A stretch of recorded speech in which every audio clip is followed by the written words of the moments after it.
এই ইয়াজিদ যে কত ভালো মানুষ এটা আমরা আন্দাজ করতে পারি। ইয়াজিদের শাসনামল ছিল, ইয়াজিদের শাসনামল শুরু হয়েছিল ৬০ হিজরি থেকে ৬৪ হিজরি পর্যন্ত। এর ভিতরে এই কুখ্যাত ইয়াজিদ তার বাহিনীকে মদিনা শরীফ পাঠালো। মদিনা শরীফ, যেই মদিনার জন্য আল্লাহর নবী দোয়া করেছিলেন, আল্লাহ তুমি মক্কা শরীফকে হারাম বানিয়েছো, সম্মানিত বানিয়েছো, আমার মদিনাকে আমি সম্মানিত চাই।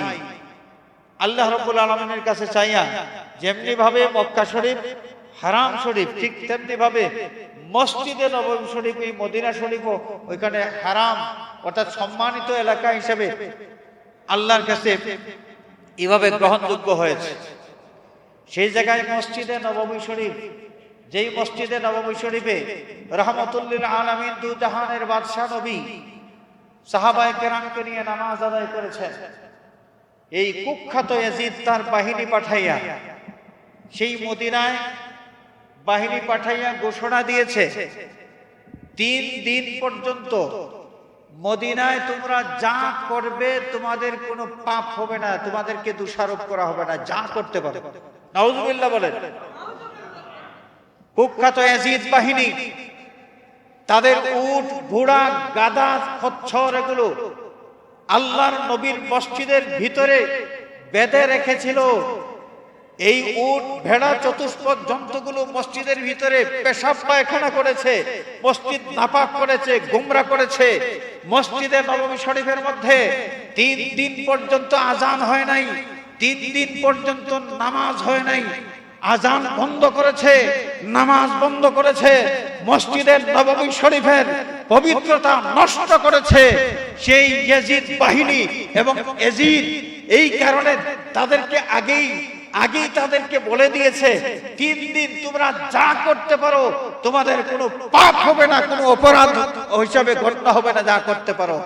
সেই কুখ্যাত ইয়াজিদ সৈন্যরা একদিক থেকে আল্লাহর নবীর মসজিদকে বেইজ্জতি করেছে, মসজিদের হুরমত ভঙ্গ করেছে। অপরদিকে মদিনা শরীফ নিরীহ সাহাবায়ে কেরাম যারা ছিলেন, সাহাবায়ে কেরামের উপর অস্ত্র তুলেছে, নিরীহ মানুষকে বেপরোয়াভাবে হত্যা করেছে, শহীদ করে দিয়েছে।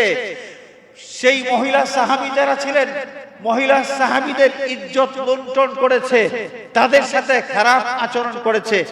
এই ছিল ইয়াজিদ, আর এই ছিল তার বাহিনী। এখন এই ইয়াজিদকে কি বলবেন? তাহাজ্জুদ গুজার ইয়াজিদ রাদিয়াল্লাহু আনহু বলবেন? ইয়াজিদ রাদিয়াল্লাহু আনহু না লানাতুল্লাহি আলাইহি? কোরআন শরীফের আয়াত প্রমাণ করে, ইন্নাল্লাযীনা ইউযুনাল্লাহা ওয়া রাসূলাহু লা'নাহুমুল্লাহু ফিদ দুনিয়া ওয়াল আখিরাতি ওয়া আ'আদ্দা লাহুম আযাবান মুহিনা। যারা আল্লাহ এবং রাসূলকে কষ্ট দেয়, যারা আল্লাহ এবং রাসূলকে কষ্ট দেয়, এদের পরিণাম কি? লা'নাহুমুল্লাহু ফিদ দুনিয়া ওয়াল আখিরাহ। আল্লাহ রাব্বুল আলামিন দুনিয়া এবং আখিরাতে তাদেরকে লানত করেন। আপনারা বলুন, এই ইয়াজিদ কি আল্লাহর নবীকে কষ্ট দেয় নাই? সময় কম, নাহলে আমি বলতাম। বুখারী শরীফের হাদিস, আম্মাজান হযরতে আয়েশা সিদ্দিকা রাদিয়াল্লাহু তাআলা আনহা, তিনি হুজরা মুবারকের মধ্যে বসবাস করতেছেন। আল্লাহ নবীর ইন্তেকালের পরে মসজিদে নববী শরীফে মিস্ত্রি এসেছেন দরজা মেরামত করার জন্য। দরজা মেরামত করার জন্য মিস্ত্রি এসেছেন, টাক টাক করে শব্দ করতেছে। আয়েশা সিদ্দিকা রাদিয়াল্লাহু তাআলা আনহা সংবাদ পাঠিয়েছেন মিস্ত্রিদের কাছে, যেখানে আল্লাহর নবী আরাম করেছেন, তোমরা কাজ করার সময় আওয়াজ কমায়া করো, আওয়াজ বেশি হলে নবীর কষ্ট হবে। সুবহানাল্লাহ বলে। আয়েশা সিদ্দিকা রাদিয়াল্লাহু তাআলা আনহার আকীদা ছিল যে আল্লাহর নবী রাউদায়ে আতহারে আরাম করেছেন, জিন্দা নবী, আওয়াজ যদি বেশি হয় নবীর কষ্ট হবে। মিস্ত্রি, তোমরা আওয়াজটা আস্তে করো।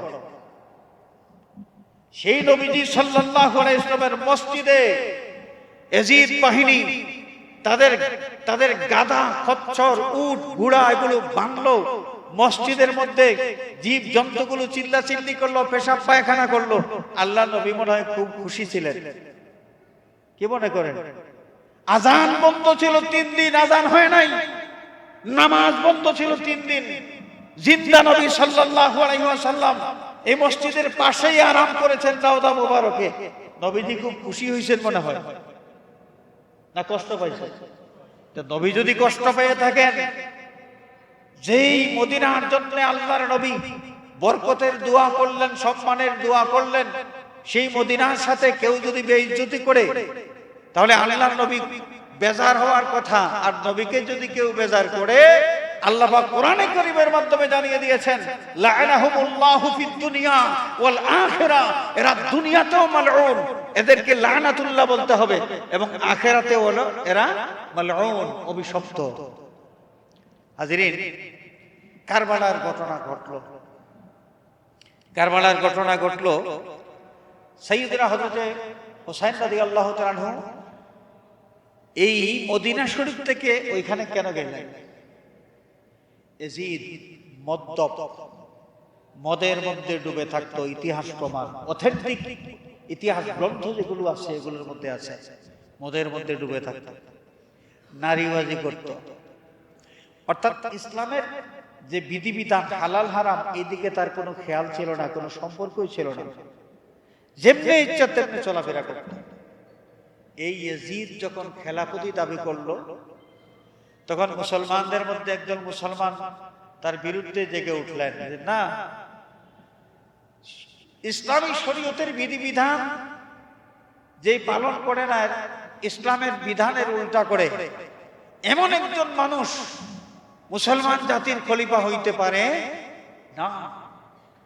মানুষ ক্ষেপে উঠলেন এবং সাইয়্যিদনা হযরত হুসাইন রাদিয়াল্লাহু তাআলা আনহুর কাছে এই মর্মে সংবাদ আসতে শুরু হলো। কুফা থেকে সংবাদ, চিঠির পর চিঠি আসতে শুরু হলো। একের পর এক চিঠি আসতেছে যে আমাদেরকে আপনি রক্ষা করুন, ইসলাম ধর্মটাকে রক্ষা করুন। এই যে বদ্দিন একটা লোক, একটা ফাসিক, একটা মদ্যপ, একটা নেশাখোর, একটা দুরাচার দুশ্চরিত্রবান একটা মানুষ যদি মুসলমান জাতির খেলাফতের দায়িত্ব লাভ করে, তাহলে ইসলামের মৌলিকত্ব আর টিকে থাকবে না। ইহুদি ধর্ম, এটা তো ধর্ম ছিল, সত্য ধর্ম ছিল। আল্লাহ রাব্বুল আলামিন এই ধর্মের আইন কানুন নাজিল করেছেন তার নবী মুসা আলাইহিস সালামের কাছে। কিন্তু শেষ পর্যন্ত এই ইহুদি ধর্ম কি হইল? ইহুদি ধর্মের অনুশাসক, ইহুদি ধর্মের যারা শাসক ছিল, যখন তারা মন গড়া তাদের ধর্মের আইন কানুন পরিবর্তন করতে শুরু করলো, পরিবর্তন করতে করতে শেষ পর্যন্ত আল্লাহর দেওয়া ইহুদি ধর্ম আর থাকলো না। এটা সম্পূর্ণরূপে বিকৃত হয়ে গেল এবং একটা খেলা তামাশার ধর্ম হয়ে গেল।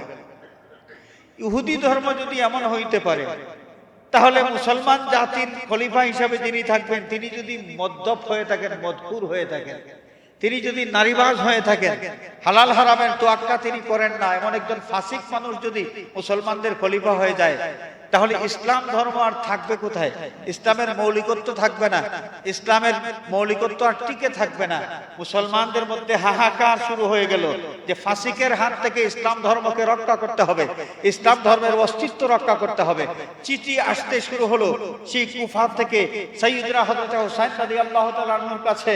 তিনি প্রত্যেকটা চিঠির মধ্যেই দেখতে পাইলেন মুসলমানদের আহাজারি, সবাই অনুনয় বিনয় করে বলতেছে যে ইসলাম ধর্ম রক্ষার স্বার্থে মেহেরবানি করে আপনি কুফায় চলে আসেন, মুসলমান জাতিকে আপনি বাঁচান। একের পর এক চিঠি পাওয়ার পর, একের পর এক চিঠি পাওয়ার পর সাইয়্যিদনা হযরত হুসাইন রাদিয়াল্লাহু তাআলা আনহু চিন্তা করলেন যে মুসলমানরা মুসলিম জাতির অস্তিত্ব টিকানোর প্রশ্নে আমার সহযোগিতা চেয়েছে, তাদের ডাকে আমি যদি সাড়া না দেই, তাহলে কিয়ামতের দিন জাদ্দে আমজাদ সাইয়্যিদনা রাসূল হুজুর নূর সাল্লাল্লাহু আলাইহি ওয়াসাল্লামের সামনে আমি কি করে মুখ দেখাবো? ইসলাম ধর্মের অস্তিত্ব টিকানোর জন্য সাইয়্যিদনা হযরত হুসাইন রাদিয়াল্লাহু তাআলা আনহু কুফাবাসীর চিঠির ডাক সাড়া দিয়েছেন, জবাব দিয়েছেন এবং তিনি মদিনা শরীফ থেকে রওনা দিয়েছেন। যুদ্ধ করার জন্য তিনি যান নাই। যুদ্ধ করার জন্য যদি যাইতেন, দুধের বাচ্চা কেউ যুদ্ধের ময়দানে সাথে নিয়ে যায়? সাথে নিয়ে যায় দুধের বাচ্চা?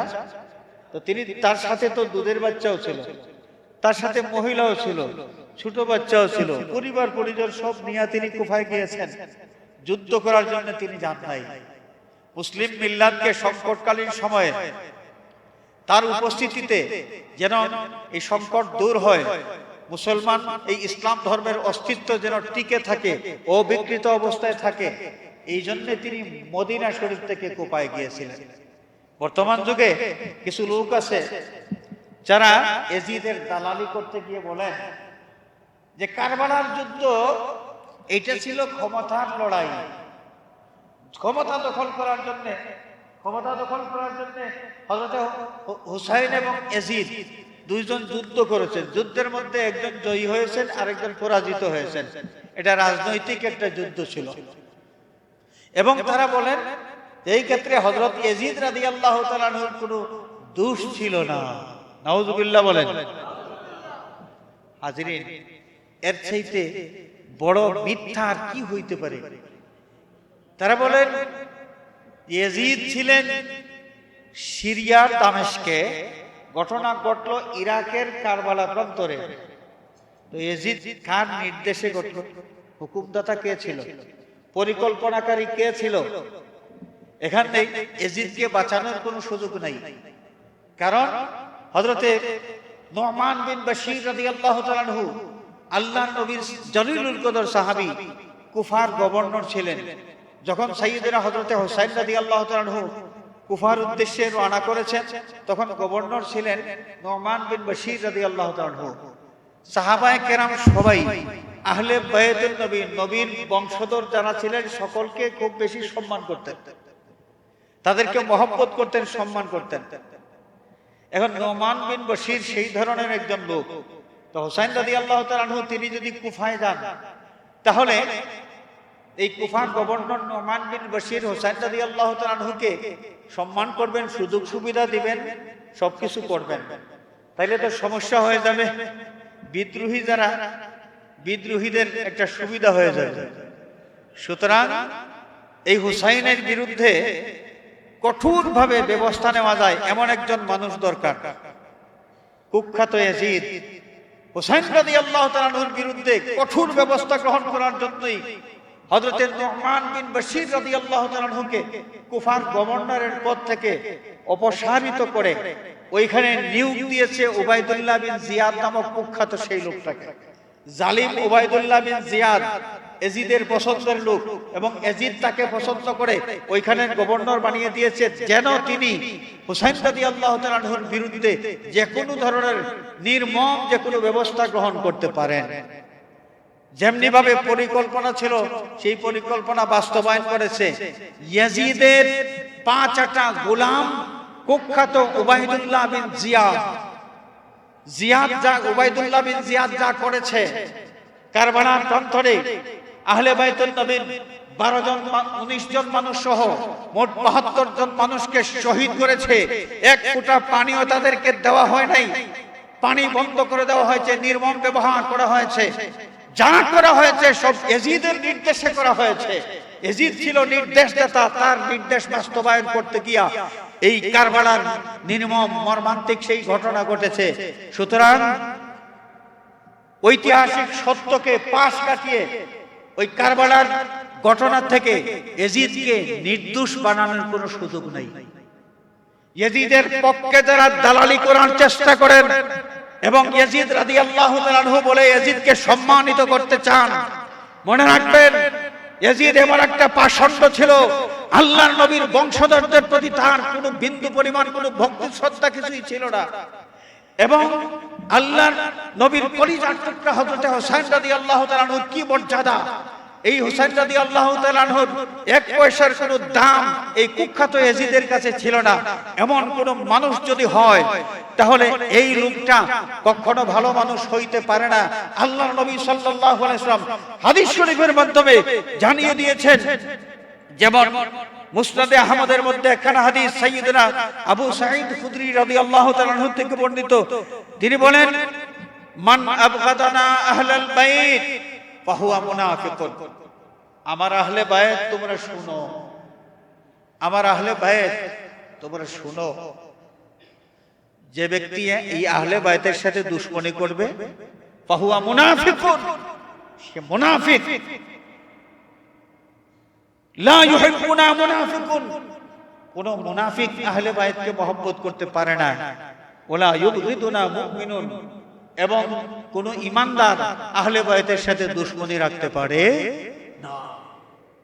হাজিরিনে কেরাম, ইয়াজিদের যা কাণ্ড কারবার, আহলে বাইতুন নবীর প্রতি যে দুর্ব্যবহার করেছে, সেই পিশাচ, সেই জালিম, সেই অমানুষ প্রমাণ হয় আল্লাহর নবী সাল্লাল্লাহু আলাইহি ওয়াসাল্লামের হাদিস শরীফ থেকে প্রমাণ হয়। যদিও সে মুসলমান ছিল, কিন্তু সে ছিল মুনাফিক মুসলমান। কি ছিল? মুনাফিক মুসলমান ছিল। এই জন্য উলামায়ে কেরামের মধ্যে অনেকেই তাকে সরাসরি কাফির বলেছেন, ইয়াজিদকে সরাসরি কাফিরও বলেছেন। অনেকেই বলেছেন যে অবশ্য কাফির না, কিন্তু সে ফাসিক, সেই গুমরাহ। ভালো মানুষ কেউ বলেন নাই, ভালো মানুষ ইয়াজিদকে ভালো মানুষ কেউ বলেন নাই। কেউ কাফির বলেছেন, কেউ ফাসিক বলেছেন, গুমরাহ বলেছেন। বর্তমান যুগে যেই সমস্ত ভাইয়েরা, যে সমস্ত জ্ঞান পাপীরা ইয়াজিদকে বিশিষ্ট ভালো মানুষ প্রমাণ করার চেষ্টা করতেছেন, ইয়াজিদের পক্ষে সাফাই যারা গান, এই মানুষগুলো সুবিধার না, বুঝাই যায়। মন্দ মানুষ, ঐতিহাসিকভাবে প্রমাণিত মন্দ একজন মানুষকে যারা ভালো মানুষ বলে মার্কেটে চালাইয়ে দিতে চায়, তাহলে এই মানুষগুলো খারাপ মানুষের দালাল যারা, তারাও খারাপ। ভালো মানুষ এই খারাপ মানুষের দালালি করতে পারে না। হাজিরিনে কেরাম, রাসূল পাক সাল্লাল্লাহু আলাইহি ওয়াসাল্লাম ইরশাদ করেছেন, যেমন মুজামে তাবরানির মধ্যে একখানা হাদিস, ইমাম তাবরানি বিশ্ববিখ্যাত মুহাদ্দিস, তার সংকলিত হাদিস গ্রন্থ আল মুজামুল আওসাত, আল মুজামুল আওসাতের মধ্যে একখানা হাদিস সাইয়্যিদনা জাবির বিন আব্দুল্লাহ রাদিয়াল্লাহু তাআলা আনহু থেকে বর্ণিত, যে রাসূল পাক সাল্লাল্লাহু আলাইহি ওয়াসাল্লাম ইরশাদ করেছেন, আইয়ুহান নাস, হে মানব সম্প্রদায় তোমরা শোনো, মান আবগাদানা আহলাল বাইত হাশারাহুল্লাহু ইয়াউমাল কিয়ামাতি ইয়াহুদিয়ান। তোমরা শুনে রাখো, আহলে বাইতের সাথে যারা দুশমনি রাখবে, ইহুদি হিসেবে ইহুদিদের সাথে তার হাসর হবে। হাসরের ময়দানে ইহুদি হয়ে সে উঠবে। সাহাবায়ে কেরাম, এই হাদিসের রাবী হযরতে জাবির বিন আব্দুল্লাহ রাদিয়াল্লাহু তাআলা আনহু, তিনি আল্লাহ রাসূলকে প্রশ্ন করলেন, ইয়া রাসূলুল্লাহ, আহলে বাইতের সাথে দুশমনি রাখে এই লোকটা যদি নামাজি হয়, রোজাদার হয়, তবুও কি ইহুদি হিসাবে হাসরের ময়দানে উঠবে? আল্লাহ নবী তখন দুইবার এই কথাটা উল্লেখ করেছেন, ওয়া ইন সামা ওয়া সাল্লা, ওয়া ইন সামা ওয়া সাল্লা। যদিও নামাজি হয়, যদিও রোজাদার হয়, যদিও নামাজি হয়, যদিও রোজাদার হয়, আর আহলে বাইতের সাথে দুশমনি রাখে, ইহুদি হয়ে হাসরের ময়দানে উঠবে। আমরা মুমিন মুসলমান হইতে চাই নাকি মুনাফিক মুসলমান? বলুন, আরো জোরে বলতে হবে। মুমিন মুসলমান না মুনাফিক মুসলমান? মুমিন মুসলমান হইতে হলে আহলে বাইতুল নবীকে সম্মান করতে হবে, মহব্বত করতে হবে। আহলে বাইতুল নবীকে সম্মান করতে হবে, মহব্বত করতে হবে। দুঃখের সাথে বলতে হয়, আমাদের বাংলাদেশে অনেক জ্ঞান পাপী আছে যারা বুঝাইতে চায় যে আওলাদে রাসূল হইলে কি হইল, এটা কি গাছের গোটা? মানুষকে বুঝাই, আওলাদে রাসূল মানে আহলে বাইতুল নবী হওয়া এটা বিশেষ গুরুত্বের কোনো বিষয় নয়। এটা বোঝানোর জন্য মানুষকে উদাহরণ দিয়ে তারা বলেন যে আবু লাহাবও ছিল আওলাদে রাসূল, হুসাইনও আওলাদে রাসূল, আবু লাহাবও আওলাদে রাসূল। নাউজুবিল্লাহ বলেন। কি বুঝাইতে চায়? যে আবু লাহাবও তো আওলাদে রাসূল ছিল, তাহলে আবু লাহাবকেও মহব্বত করা লাগবে। আওলাদে রাসূল হওয়ার কারণেই যদি মহব্বত করতে হয়, আবু লাহাবকেও কি মহব্বত করা লাগবে? আসলে এই লোকটা কত বড় জাহেল, সে নিজেও বুঝতে পারে নাই। আহলে বাইতুল নবীর মর্যাদার বিরুদ্ধে কথা বলতে গিয়ে তার মূর্খতা প্রকাশ পেয়ে গিয়েছে। আবু লাহাব নবীর সম্পর্কে চাচা ছিলেন। কি ছিলেন? চাচা। চাচা কোনদিন কি আওলাদ হয়? চাচা কোনোদিন আওলাদ হয়? আওলাদ তো হয় নিজের ছেলে, মেয়ে, অথবা ছেলের সন্তান, মেয়ের সন্তান, এরা আওলাদ। চাচা, বাবা, দাদা, এরা তো আওলাদ হয় না। এই লোকটা যে আবু লাহাব আওলাদে রাসূল ছিল, এইটা যে বলল আওলাদে রাসূল কাকে বলে, এই জিনিসটাই তো সে জানে না। এই জাহিল আবার মানুষকে বুঝাইতেছে যে আওলাদে রাসূলের বিশেষ সম্মানের কোনো দরকার নাই। এই ধরনের জাহালতিপূর্ণ বক্তব্য দেওয়া হচ্ছে এবং মানুষকে বোঝানো হচ্ছে যে আহলে বাইতুল নবীকে সম্মান করা, মর্যাদা দেওয়া, মহব্বত করার বিশেষ কোনো দরকার নাই। অথচ হাদিস শরীফ সময় কম, না হলে হাদিসের দাস্তান আছে আহলে বাইতুল নবীকে মহব্বত করা যে দরকার। আল্লাহর নবী আমাদেরকে বারবার এই বিষয়টার তাকিদ দিয়ে গেছেন এবং রাসূল পাক সাল্লাল্লাহু আলাইহি ওয়াসাল্লাম এই দুনিয়া থেকে বিদায় নেওয়ার আগে উম্মতের সামনে যেটা বর্ণনা দিলেন যে তারাক ইন্নী তারিকুন ফীকুম সাকালাইন মা ইন তামাসসাকতুম বিহিমা লান তাদিল্লু বা'দি। আমি গুরুত্বপূর্ণ দুইটা বিষয় তোমাদের কাছে রেখে যাচ্ছি। এই দুইটা বিষয় যতক্ষণ পর্যন্ত আঁকড়ে ধরবে তোমরা গুমরা হবে না, বিপদগামী হবে না। এর মধ্যে একটা হলো কিতাব আল্লাহ, আল্লাহর কিতাব কোরআনে কারীম রেখে যাচ্ছি।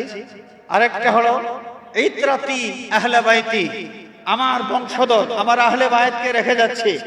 সুতরাং সমস্যা যখন দেখা দিবে আমার আহলে বায়াতের সাথে সেই সময় তোমরা যদি থাকো তাহলে ফিতনা থেকে তোমরা বাঁচতে পারবে, তোমরা নাজাত পাবে, তোমরা গুমরা হবে না। আল্লাহ রাসূল সাল্লাল্লাহু আলাইহি ওয়াসাল্লাম আহলে বায়াতের কত গুরুত্ব দিলেন এবং বুঝাই দিলেন যে আহলে বায়াতকে মহব্বত করা এটা ঈমানদারের আলামত। আহলে বায়াতের সাথে দুশমনি রাখা এটা হচ্ছে মুনাফিকের আলামত। হাজরিনে কেরাম, এই হুসাইন রাদিয়াল্লাহু তাআলা আনহু তিনি কে ছিলেন? যে জাহিলটা হুসাইন আওলাদে রাসূল এই কথা বলে তুলনা করতেছে যে আবু লাহাব আওলাদে রাসূল, তুলনা করতেছে জাহিলটা। এই হুসাইন কে ছিলেন? হাজরিন, সাইয়্যিদনা হুসাইন রাদিয়াল্লাহু তাআলা কে ছিলেন? হাদিস শরীফের মধ্যে এসেছে, হযরত আবু হুরায়রা রাদিয়াল্লাহু তাআলা আনহু তিনি বর্ণনা করেন যে আমরা একদিন রাসূল পাক সাল্লাল্লাহু আলাইহি ওয়াসাল্লামের সাথে রওনা দিয়েছি, এক জায়গায় যাব। আল্লাহ রাসূলের সাথে রওনা দিয়েছি, হঠাৎ করে নবীজি কান্নার আওয়াজ শুনলেন, কান্নার আওয়াজ শুনলেন। আল্লাহর নবী পথ চলা বন্ধ করে ওই ফাতিমাতুজ জাহরা রাদিয়াল্লাহু তাআলা আনহার বাড়ির ভিতরে প্রবেশ করলেন। ডাক দিয়ে বললেন, মাগো, আমার নানা ভাইয়েরা কান্নাকাটি কেন করতেছে? ফাতিমাতুজ জাহরা রাদিয়াল্লাহু তাআলা আনহা বলেন, ইয়া রাসূলুল্লাহ, বাচ্চারা তৃষ্ণার্ত, ক্ষুধার্ত, তাদের ক্ষুধা, তাদের তৃষ্ণা নিবারণ করার কোনো ব্যবস্থা আমার কাছে নাই। এরা এই জন্যে তৃষ্ণার্ত হয়ে, ক্ষুধার্ত হয়ে কান্নাকাটি করতেছে।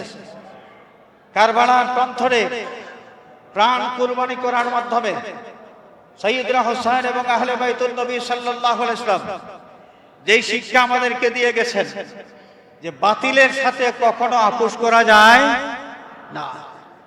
বাতিলের সাথে যদি আপোষ করা যেত তাহলে রাসূল পাক সাল্লাল্লাহু আলাইহি ওয়াসাল্লাম হিজরত করার কোনো প্রয়োজন ছিল না। আল্লাহর নবী দাপটের সাথে মক্কা শরীফ অবস্থান করতে পারতেন, প্রভাব প্রতিপত্তির সাথে মক্কা শরীফ অবস্থান করতে পারতেন।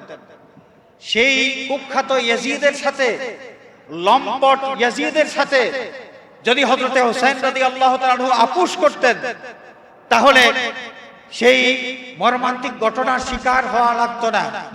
সাইয়্যিদনা হুসাইন রাদিয়াল্লাহু তাআলা আনহু তিনি যদিও প্রাণ কুরবানি করেছেন, আহলুল বাইতুন নবী সাল্লাল্লাহু আলাইহি ওয়াসাল্লামের 19 জন মানুষ প্রাণ কুরবানি করেছেন, তাদের সাথে আরো মোট 72 জন মানুষ প্রাণ কুরবানি করেছেন ঠিকই। তারা নিজেরা প্রাণ দিয়া ইসলামের অস্তিত্বকে এই পৃথিবীতে টিকায় রেখে গিয়েছেন। সেই দিন তারা যদি ধৈর্য ধারণ না করতেন, সাইয়্যিদনা হযরতে হুসাইন রাদিয়াল্লাহু তাআলা আনহু বাতিলের সাথে যদি হাত মিলাইতেন, বাতিলের সাথে যদি হাত মিলাইতেন তাহলে ইসলাম তার সৌন্দর্য নিয়া, তার স্বকীয়তা নিয়া এভাবে পৃথিবীতে টিকে থাকতে পারত না। সেই অন্যান্য ধর্মগুলো যেভাবে বিকৃত হয়ে গিয়েছে, তছনছ হয়ে গিয়েছে, ঠিক সেইভাবে ইসলামের অস্তিত্বটাও বিপন্ন হয়ে যেত, ঠিক এইভাবে তছনছ হয়ে যেত। তারা কুরবানি করে আমাদের জন্য এই শিক্ষাটা রেখে গিয়েছেন যে বাতিলের সাথে আপোষ করা যাবে না। আল্লাহ রাব্বুল আলামিন সেই কারবালার ঘটনা থেকে এই স্পিড অর্জন করার, এই স্পিডটা ধারণ করার, সেই ফিলোসফিটা গ্রহণ করে আমাদের জীবন সাজানোর তৌফিক যেন দান করেন। সবাই বলি আমিন। ওয়া আখিরু দাওয়ানা আনিল হামদুলিল্লাহি রাব্বিল আলামিন। আল্লাহুম্মা আমিন। আলহামদুলিল্লাহি রাব্বিল আলামিন। والصلاة والسلام على سيدنا ومولانا وشفيعنا ووسيلتنا محمد وآله وأصحابه وأهل بيته وعترته أجمعين. رب اغفر لي ولوالدي وارحمهما كما ربياني صغيرا. আয় আল্লাহ, পবিত্র আশুরার দিন, পবিত্র জুমাবার তোমার ঘর মসজিদে আমরা হাজির হয়েছি। আল্লাহ, আমাদের এই হাজিরি কবুল ফরমাও। আল্লাহ, আজকের দিনের ইজ্জতে বরকতে আমাদের तमाम জিন্দেগির গুনাহ খাতা মাফ ফরমাও। আয় আল্লাহ, আমাদের জিন্দা মুর্দা মা বাবার প্রতি রহম ফরমাও। তোমার হাবিবের জিন্দা মুর্দা तमाम উম্মতকে মাফ ফরমাও। আয় আল্লাহ, तमाम পৃথিবীর মজলুম মুসলমানদের প্রতি দয়ার নজর ফরমাও। জালিম কাফিরদেরকে মকফুর আর মগলুব করে দাও। আল্লাহ, বাংলাদেশের উপর রহমতের নজর ফরমাও। এই জমিন থেকে গজবের ছায়া সরাইয়া রহমত আর বরকত নাজিল ফরমাও। আয় আল্লাহ, আমাদের মধ্যে অসুস্থ যারা, শিফায়ে কামিল আদিল ইনায়াত ফরমাও। ব্যবসায়ী ভাইদের ব্যবসার মধ্যে খয়র আর বরকত ইনায়াত ফরমাও। আয় আল্লাহ, অনেক দূর দূরান্ত থেকে মুসল্লিয়ান এখানে হাজির হয়েছেন। কার মনে কোন ব্যথা সব তুমি জানো। আল্লাহ, প্রত্যেকের ব্যথাগুলো দূর করে দাও। আল্লাহ, যার যে ফরিয়াদ আছে মেহেরবানি করে তুমি কবুল ফরমাও। আয় আল্লাহ, আমাদের পক্ষ থেকে সওয়াবের হাদিয়া বিশেষ করে শুহাদায়ে কারবালার আরওয়াহে পাকে পৌঁছায় দাও। শুহাদায়ে কারবালার দরজাত বুলন্দ ফরমাও। আল্লাহ, তোমার হাবিবের দ্বীন রক্ষার জন্য তোমার হাবিবের কলিজার টুকরা হযরত হুসাইন রাদিয়াল্লাহু তাআলা আনহু সহ যারা কারবালার প্রান্তরে প্রাণ কুরবানি করলেন, আল্লাহ, তাদের কাছে গোটা মুসলিম মিল্লাত আমরা বড় ঋণী। আয় আল্লাহ, তাদের ঋণ পরিশোধ করার কোনো ক্ষমতা আমাদের নাই। আয় আল্লাহ, তাদের এই ত্যাগের উত্তম জাযা তোমার পক্ষ থেকে তুমি দান করো। আয় আল্লাহ, আমাদের পক্ষ থেকে সওয়াবের হাদিয়া তাদের খেদমতে পৌঁছায় দাও। সাল্লাল্লাহু আলা সাইয়্যিদিনা ওয়া মাওলানা মুহাম্মাদিন ওয়া আলিহি ওয়া আসহাবিহি আজমাইন। ওয়ালহামদুলিল্লাহি রাব্বিল আলামিন। আমিন।